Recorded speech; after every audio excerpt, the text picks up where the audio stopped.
প্রিয় শিক্ষার্থীরা, আসসালামু আলাইকুম।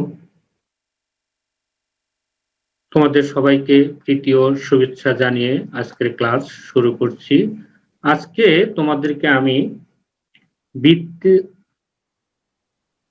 একাদশ শ্রেণীর উচ্চতর গণিত প্রথম পত্রের চতুর্থ অধ্যায় বৃত্তের উপরে আলোচনা করব এবং এই আলোচনা থেকে আজকে তোমরা যা শিখতে পারবে তা শিখন ফল হিসেবে পাবে। কেন্দ্র মূলবিন্দু বিশিষ্ট বৃত্তের সমীকরণ শনাক্ত করতে পারবে।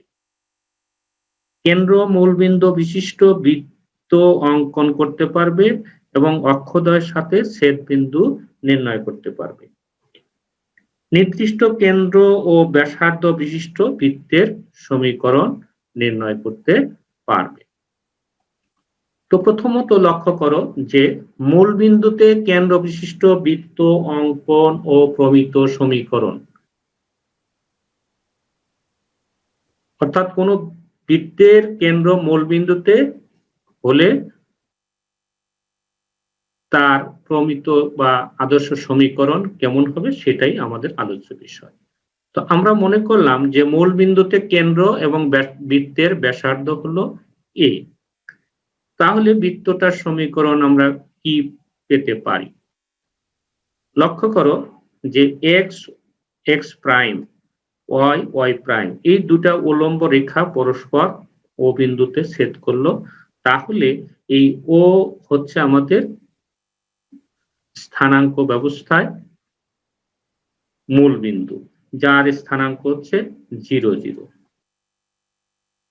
তো আমরা এই মূল বিন্দুকে কেন্দ্র করে একটা বৃত্ত আঁকলাম। এখন এই বৃত্তের ব্যাসার্ধ হলো ওপি, যাকে আমরা স্মল এ দ্বারা ইন্ডিকেট করে থাকি। ধরি এই যে পি বিন্দু, এটি একটি চলমান বিন্দু, এর স্থানাঙ্ক হচ্ছে xy।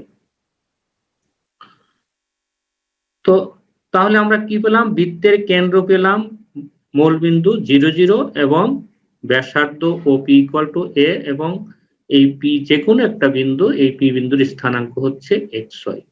তাহলে আমরা এই যে বৃত্তটা অঙ্কন করলাম, এই বৃত্তের সমীকরণ কি হবে? এটি আমি দুটো পদ্ধতিতে নির্ণয় করার চেষ্টা করব এবং প্রথমে আমরা জ্যামিতিক পদ্ধতিতে করব। জ্যামিতিক পদ্ধতিতে করার জন্য আমরা কি করি? এই পি বিন্দু থেকে এক্স অক্ষের উপরে পিএন লম্ব টানি। পি বিন্দু থেকে এক্স অক্ষের উপরে পিএন লম্ব টানলাম, তাহলে আমাদের কি হবে? এই ওএন সমান কত হবে? এক্স, এবং পিএন সমান কত হবে? ওয়াই। এখন লক্ষ্য করো যে এই যে পি ও এন একটা সমকোণী ত্রিভুজ হলো। এই পি ও এন সমকোণী ত্রিভুজে আমরা কি পাবো? ON square plus PN square. লিখলাম ON square plus PN square equal to কত? ওপি স্কয়ার, অর্থাৎ ভূমি স্কয়ার প্লাস লম্ব স্কয়ার ইকুয়াল টু প্রতিভুজ স্কয়ার। এখন ওএন সমান আমরা কি পেয়েছি? এক্স, তাহলে আমরা লিখলাম এক্স স্কয়ার প্লাস পিএন সমান কি আছে আমাদের? ওয়াই, এজন্য পিএন এর পরিবর্তে ওয়াই লিখলে পিএন স্কয়ার সমান Y square equal to A square. অর্থাৎ এই যে আমরা সমীকরণ একটা পেলাম এক্স ওয়াই যুক্ত, এই সমীকরণটা কি? X square plus Y square equal to A square. এটাই হচ্ছে সেই বৃত্তের সমীকরণ যেই বৃত্তের কেন্দ্র হচ্ছে মূল বিন্দুতে এবং ব্যাসার্ধ হলো এ। অর্থাৎ যদি কোনো বৃত্তের সমীকরণ X square plus Y square equal to A square হয়, তাহলে আমরা বলতে পারবো বৃত্তের কেন্দ্র হচ্ছে 0 0 বা মূলবিন্দু এবং ব্যাসার্ধ হলো এ। অন্য কথায়, যদি কোনো বৃত্তের কেন্দ্র মূলবিন্দু অর্থাৎ 0 0 এবং ব্যাসার্ধ এ হয়, তাহলে সেই বৃত্তের সমীকরণ হবে X square plus Y square equal to A square. তাহলে আমরা একটি সূত্র শিখতে পারলাম। এখন এটি আমি বিকল্প পদ্ধতিতে করার চেষ্টা করি। বিকল্প পদ্ধতি দেখো যে আমরা ধরে নিলাম মূলবিন্দু কেন্দ্র এবং বৃত্তের ব্যাসার্ধ কত? এ। তো আমরা বৃত্তটা আঁকি আগের মতোই। আমরা কি করি? এক্স অক্ষরেখা আঁকলাম, X prime, Y prime, Y অক্ষরেখা দুইটা ছেদ করলো মূল বিন্দুতে, অর্থাৎ ও বিন্দুতে ছেদ করলো, তাহলে ও বিন্দুর স্থানাঙ্ক হবে 0 0। এখন একটি বৃত্ত আঁকলাম ওকে কেন্দ্র করে, যার ব্যাসার্ধ হলো ওপি ইকুয়াল টু এ, এবং পি যে কোনো একটা বিন্দু, এবং এই পি বিন্দুর স্থানাঙ্ক কত, xy। এখন আমরা দুটো নির্দিষ্ট বিন্দুর মধ্যবর্তী দূরত্ব নির্ণয়ের সূত্র জানি। সূত্রটা কি, যে দুটা বিন্দু যদি কি হয়, x1 y1 এবং x2 y2 হয়, তাহলে এই দুটা বিন্দুর মধ্যবর্তী দূরত্ব কত হবে, √x1 minus x2 whole square plus y1 minus y2 whole square. এই সূত্র আমরা জানি।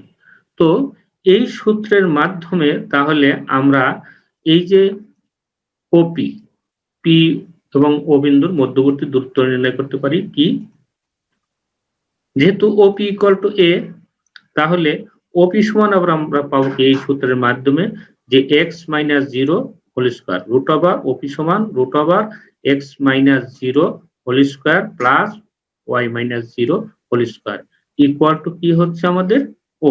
এই ওপির পরিবর্তে লিখতে পারি a। এখন উভয় পক্ষকে বর্গ করলে কি হবে, x square plus y square equal to a square. তাহলে আমি জ্যামিতিক পদ্ধতিতে যে সূত্রটা পেয়েছিলাম, আমরা এই ক্যালকুলেটিভ পদ্ধতিতেও একই সূত্রই পেলাম। আশা করি তোমরা বুঝতে পেরেছো।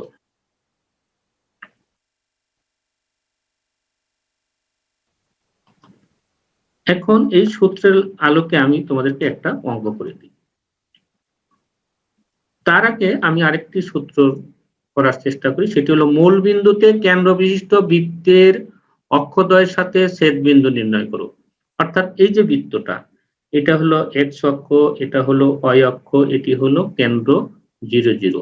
এখন এই বৃত্তটা x অক্ষকে দুটা বিন্দুতে ছেদ করেছে, কি এই যে একটা বিন্দুতে ছেদ করলো, এটা x অক্ষকে দুটা বিন্দুতে, y অক্ষকে দুটা বিন্দুতে ছেদ করছে।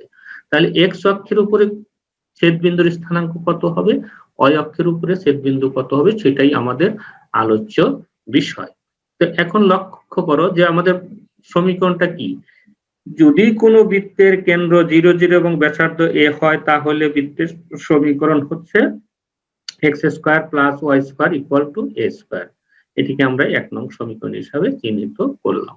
এখন এই বৃত্ত যখন x অক্ষকে স্পর্শক, x অক্ষকে ছেদ করবে, x অক্ষের উপরে y কি হয়, 0।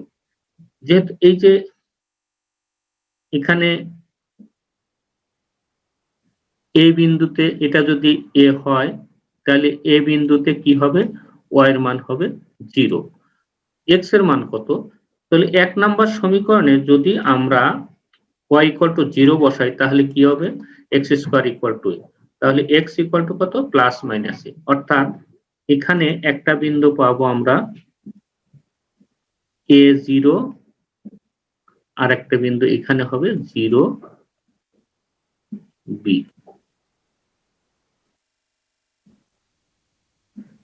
0 মাইনাস b, যেহেতু মূলবিন্দু থেকে বাম দিকে, সরি এটি ভুল লিখলাম আমি, এটি হবে মাইনাস a0।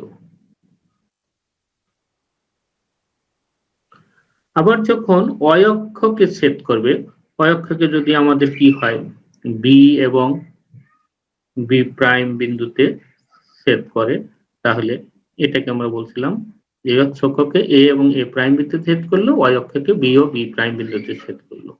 তাহলে আমাদের কি হবে, y অক্ষের উপরে x এর মান 0, তাহলে এই 1 নং থেকে আমরা পাবো y square equal to a। তাহলে y ইকুয়াল টু কত, 0 প্লাস মাইনাস a। তাহলে আমাদের কি হবে, b বিন্দুর স্থানাঙ্ক হবে 0 a, এবং b প্রাইম বিন্দুর স্থানাঙ্ক হবে 0 মাইনাস a। তাহলে আমরা দেখতে পেলাম যে X square plus Y square equal to A square বৃত্ত এক্স অক্ষকে a0 এবং 0 মাইনাস এ এবং ওয়াই অক্ষকে 0a এবং 0 মাইনাস এ বিন্দুতে ছেদ করে। আশা করি তোমরা বুঝতে পেরেছো। এখন একটি অঙ্ক লক্ষ্য করো যে X square plus Y square equal to 25 বৃত্তের কেন্দ্র ও ব্যাসার্ধ নির্ণয় করো।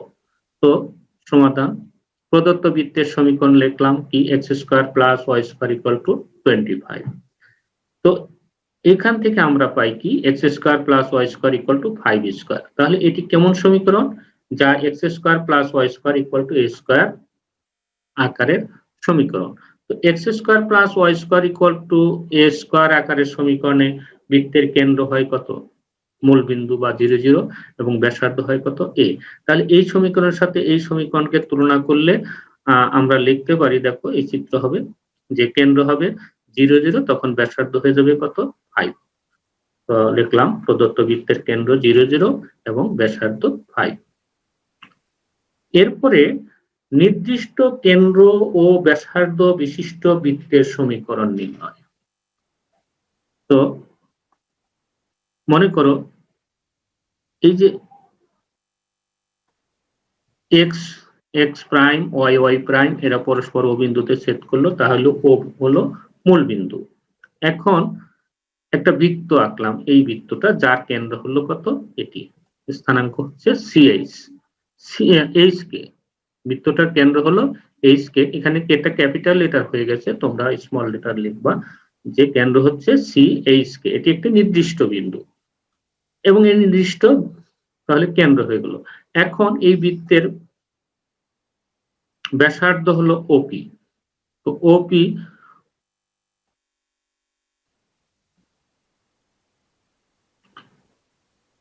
এই ওপির মান কত হবে? এ হবে, যেহেতু বলে দিচ্ছে যে নির্দিষ্ট কেন্দ্র ও ব্যাসার্ধ বিশিষ্ট, অর্থাৎ নির্দিষ্ট ব্যাসার্ধ বিশিষ্ট বৃত্তের সমীকরণ।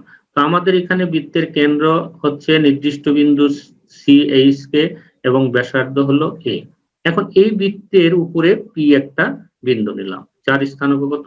xy, অর্থাৎ pxy একটা নির্দিষ্ট বিন্দু। এখন আমাদের শর্ত মতে কি হবে? এই সিপি ইকুয়াল টু এ, আর এই পি ও সি বিন্দু থেকে এক্স অক্ষের উপরে আমরা লম্ব টানবো। কি প্রথমে টানবো? পিএন লম্ব, এবং পি বিন্দু থেকে লম্ব টানছি পিএন, আর সি বিন্দু থেকে লম্ব টানলাম সিএম, এবং এই সি বিন্দু থেকে পিএন এর উপরে লম্ব টানি কি আমরা? সিআর লম্ব টানলাম। তাহলে স্পষ্টতই আমাদের কি হবে? এই ওএন সমান হবে কত? আমাদের এই বিন্দুর ভুজ এক্স, আর ওএম সমান হবে এইচ। দেন পিআর সমান কত? পিএন সমান হবে ওয়াই, আর সিএম সমান হবে কে। সুতরাং সিআর সমান কত হবে? এই যে সিআর, এই সিআর সমান হবে হচ্ছে এমএন, আর এমএন সমান হচ্ছে ওএন মাইনাস ও এম। আর ওএন সমান কত ছিল আমাদের? এক্স, আর ওএম সমান কি? এইচ। তাহলে এক্স মাইনাস এইচ, অর্থাৎ সিআর সমান কত হলো আমাদের? X minus H. সিমিলারলি এই পিআর সমান কত? পিআর ইকুয়াল টু হচ্ছে পিএন মাইনাস আরএন, তাই লেখা হলো পিএন মাইনাস আরএন। আবার আরএন সমান কত হবে? সিএম। এজন্য এটির পরিবর্তে আমরা লিখতে পারি PN minus CM equal to PN সমান আমাদের কত? ওয়াই, আর সিএম সমান হচ্ছে আমাদের কে, এজন্য হলো ওয়াই মাইনাস কে। এখন এই যে পিসিআর সমকোণী ত্রিভুজ, এই পিসিআর সমকোণী ত্রিভুজে লক্ষ্য করো, তাহলে কি হবে? ও সিআর স্কয়ার হবে কত? CR square plus PR square equal to CP square হবে। CR square plus PR square equal to CP square. এখন সিআর সমান কত? সিআর সমান আমরা পেয়েছি কত? X minus H. তাহলে সিআর স্কয়ারের পরিবর্তে লিখতে পারবো X minus H whole square, আর পিআর এর পরিবর্তে লিখতে পারবো Y minus K whole square equal to CP. CP সমান এ, তাহলে CP square equal to A square. অতএব একটা সমীকরণ পেলাম যে X minus H whole square plus Y minus K whole square equal to A square. এটিও একটি বৃত্তের সমীকরণ। সেই বৃত্তটা কেমন বৃত্ত? যেই বৃত্তের কেন্দ্র হলো HK এবং ব্যাসার্ধ হলো A, সেই বৃত্তের সমীকরণ হবে x minus h whole square plus y minus k whole square equal to a square. আবার যদি একটা সমীকরণকে আমরা এই ফরম্যাটে লিখতে পারি যে x minus h whole square plus y minus k whole square equal to a square, তাহলে আমরা বলতে পারবো যে বৃত্তটির কেন্দ্র হলো HK এবং ব্যাসার্ধ হলো a। তো এই সূত্রটি আমরা জ্যামিতিক পদ্ধতিতে প্রমাণ করলাম, এখন ক্যালকুলেটিভ পদ্ধতিতে আমি প্রমাণ করতে পারি, সেটি তোমাদেরকে দেখানোর চেষ্টা করি। লক্ষ্য করো যে এই যে x প্রাইম y প্রাইম পরস্পর ও বিন্দুতে ছেদ করলো, ফলে ও হচ্ছে মূল বিন্দু। এই বৃত্তে একটা আমরা কি করলাম, এই স্থানাঙ্ক ব্যবস্থা একটা বৃত্ত আঁকলাম, যেই বৃত্তের কেন্দ্র হলো C এবং এই বৃত্তের উপরে P একটা বিন্দু নিলাম xy। তাহলে আমাদের কি হবে, এই CP সমান হবে কত? A। CP সমান A হবে। আর আমরা এই দুইটা বিন্দুর মধ্যবর্তী দূরত্ব কি জানি আমরা, যে x minus h whole square plus y minus k whole square. আমরা CP সমান পাবো root over x minus h whole square plus y minus k whole square, অর্থাৎ দুটি বিন্দুর মধ্যবর্তী দূরত্ব নির্ণয়ের সূত্র প্রয়োগ করলাম, ইকুয়াল টু কত? A। এখন উভয় পক্ষকে বর্গ করো, বর্গ করলে কি হয়, x minus h whole square plus y minus k whole square equal to a square. তাহলে আমরা এই যে দুটো বিন্দুর মধ্যবর্তী দূরত্ব নির্ণয়ের সূত্রের মাধ্যমেও আমরা দেখাতে পারলাম যে যদি কোনো বৃত্তের কেন্দ্রর স্থানাঙ্ক HK এবং ব্যাসার্ধ a হয়, তাহলে বৃত্তটির সমীকরণ হবে x minus h whole square plus y minus k whole square equal to a square. আশা করি তোমরা বুঝতে পেরেছ। তো এখন আমি তোমাদেরকে আরো দুটি অঙ্ক করে দিয়ে আজকের ক্লাস শেষ করব। প্রথম অঙ্কটি দেখো কি, বৃত্তের কেন্দ্র 3, 2 ও ব্যাসার্ধ 4 হলে বৃত্তের সমীকরণ নির্ণয় করো। প্রশ্নটা হচ্ছে একটা বৃত্তের কেন্দ্র 3, 2 এবং ব্যাসার্ধ 4 হলে বৃত্তের সমীকরণ নির্ণয় করো। তো এখানে দেওয়া আছে কি, বৃত্তের কেন্দ্র HK ইকুয়াল টু কত? 3, 2 এবং ব্যাসার্ধ a ইকুয়াল টু 4। আমরা তো জানি যে বৃত্তের সমীকরণ কি, যদি কেন্দ্র HK এবং ব্যাসার্ধ a হয় তাহলে বৃত্তের সমীকরণ হচ্ছে x minus h whole square plus y minus k whole square equal to a square. তাহলে এই সূত্র থেকে আমরা লিখতে পারি কি, x মাইনাস h এর মান হচ্ছে 3, অর্থাৎ x minus 3 whole square plus y minus k এর মান হচ্ছে 2 হোল স্কয়ার ইকুয়াল টু এর মান হচ্ছে কত? 4 বসালাম। এখন এটিকে সরল করি, কি হবে, x স্কয়ার মাইনাস 3 দুগুণে 6x plus 3 3 9 plus y square minus 2 দুগুণে 4y প্লাস 2 কে স্কয়ার করলে 4 ইকুয়াল টু 4 4 16। বা x আমরা একটু সাজিয়ে লিখি, প্রথমে x square plus y square minus 6x minus 4y, এখানে আছে 9 আর 4 কত হয়? 13। এই 16 কে বাম পক্ষে নিয়ে আসলাম। এখন এখান থেকে লিখতে পারি x square plus y square minus 6x minus 4y, এই 13 থেকে এটি হচ্ছে প্লাস 13, এর হচ্ছে মাইনাস 16, তাহলে থাকলো কত? মাইনাস 3। আর এটি হচ্ছে আমাদের নির্ণয় সমীকরণ, এই জন্য লেখা হয়েছে অ্যান্সার। তো আরেকটি অঙ্ক করে আজকে ক্লাস শেষ করব। তো অঙ্কটি হচ্ছে x square plus y square plus 8x minus 6y minus 11 equal to 0, বৃত্তের কেন্দ্র ও ব্যাসার্ধ নির্ণয় করো। তো এর আগে যে অঙ্কটা আমরা করলাম সেই অঙ্কে বৃত্তের কেন্দ্র এবং ব্যাসার্ধ দেওয়া ছিল, আমরা বৃত্তের সমীকরণ নির্ণয় করেছি। আর এখন বৃত্তের সমীকরণ দেওয়া আছে, বৃত্তের কেন্দ্র এবং ব্যাসার্ধ নির্ণয় করতে হবে। তো আমরা যদি এই বৃত্তকে x minus h whole square plus y minus k whole square equal to a square এই আকৃতিতে সাজাতে পারি, তাহলে এই যে h কে হবে কি? কেন্দ্র এবং ব্যাসার্ধ হবে a। তাহলে আমরা চেষ্টা করি এটাকে এই আকৃতিতে সাজানোর জন্য। তো প্রদত্ত বৃত্তের সমীকরণ কি দেওয়া আছে? x square plus y square plus 8x minus 6y minus 11 equal to 0। তো এটুকু সাজিয়ে লিখি আমি একটু, x square plus 8x plus Y square minus 6y equal to 11। এখন আমরা কি করব, আমরা এই যে ফরম্যাট, এই ফরম্যাটে যাওয়ার জন্য আমরা এটাকে একটু আবার গুছিয়ে লিখি, কি যে এক্স স্কোয়ার প্লাস 8x কত লিখলে আমরা এটাকে এই যে এক্স প্লাস এইচ বা এক্স মাইনাস এইচ এই আকারে সাজাইতে পারবো। এই জন্য এটি হলো x square plus 2 into 4x হয়, এই জন্য 4 কে স্কোয়ার করলে হয় 16। এই জন্য আমরা লিখলাম x square plus 8x plus 16। Similarly y square minus 6y আছে, অর্থাৎ 3 দুগুণে 16, 3 দুগুণে 6y হয়, এই জন্য আমরা 3 কে স্কোয়ার করে 9 লিখলাম। ইকুয়াল টু এখানে বাম পক্ষে কি লেখা হয়েছে, এই যে 16 এবং 9 এই দুটো বেশি লেখা হয়েছে, এই জন্য আমি ডান পাশে 16 আর 9 যোগ করে দিলাম। যেহেতু বাম পাশে 16 প্লাস 9 বেশি লেখা হয়েছে, ডান পাশে 16 প্লাস 9 লিখলাম। এখন দেখো এখান থেকে কি আসলো, x plus 4 whole square plus Y minus 3 whole square equal to 36। এখন এখান থেকে আমরা লিখতে পারি x minus minus 4 whole square plus Y minus 3 whole square equal to 6 square.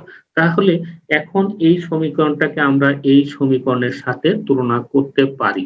তুলনা করলে এইচ এর মান হবে -4, কে এর মান হবে 3। অতএব আমরা লিখতে পারি যে